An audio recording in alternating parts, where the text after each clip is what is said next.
Hi everyone. I have been permanently banned from Twitter. And yes, I did file an appeal, but it was quickly denied. You may have watched the video that I made last night where I talk about this same topic, my Twitter ban, but I had to take it down and give it another shot because I had to make some corrections in order to comply with a publication ban. I was banned from Twitter for responding to a couple of tweets that an individual that I will only refer to as JY made about me. So JY has a very complicated backstory that is getting more and more disjointed. So all I'm going to say here is that JY purports to be a transgender woman, and JY is someone that lives in the same province that I do, which is why I probably feel a little more invested in this issue than other people who don't live in this province. There are leaked Facebook message screenshots where JY is trying to get advice on how to approach preteen girls in the female washrooms. And he says things like, "Can you see tampon strings hanging out of a girl's pussy? What do girls do in the bathroom stall? Wipe pussy and change panty liner? Oh, I'm going on the BC ferries next week, and lots of 10-year-old girls go on field trips on the ferry.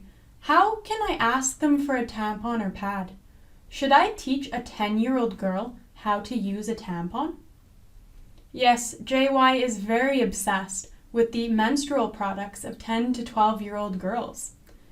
So, JY on Twitter starts tweeting about how I'm dumb and how I have a loose vagina from pushing out a 10-pound baby.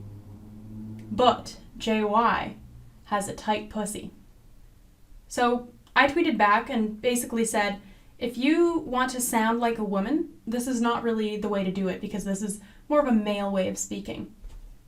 I said, he sounds like a guy who doesn't have a functional romantic relationship with a woman, but I guess that describes him pretty well.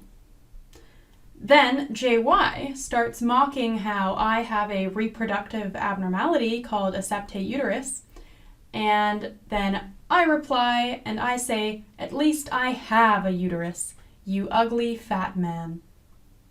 I deleted the tweets in the morning when I woke up, but was permanently suspended by the afternoon.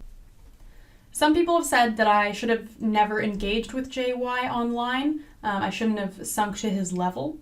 But the thing is, this is someone who straight up ruins people's lives. And I'm not talking about the Twitter bans. I'm talking about really ruining people's lives. And the reason I think the JY situation is so important is because it proves trans people are untouchable. JY is allowed to make crude and disgusting comments and misogynistic comments, but when I want to talk back to him, stand up for myself, defend myself, I'm silenced and kicked off of the platform permanently. But JY receives no punishment and remains on the platform. The moral of the story is you can't stand up for yourself against a trans person. Want more evidence of this? Watch the video I made called "Did I Harass a Trans Person?"